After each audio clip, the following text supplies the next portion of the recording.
Kasalanan ba ang mahulog sa taong hindi ka naman kayang saluhin? Kasalanan mo ba na ang tanging gusto lang ay pahalagahan at mahalin?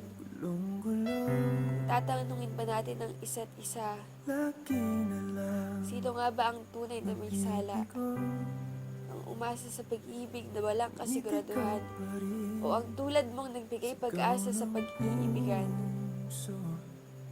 Mali nga ba ang umasa? Mali nga ba ang mahalin kita? Kasalanan ba ang umasa sa tayo sa pagkakataong pwedeng maging ikaw at ako? Tanga bang may tuturing ang tulad ko, tangang nahulog sa mga ngiti mo, tangang nahumaling sa mga titig mo, tangang umasang mapapasayo? Bakit ako umasa? Kasi alam ko mahal kita. Kahit parang wala, kahit masakit, kahit mukha na akong tanga.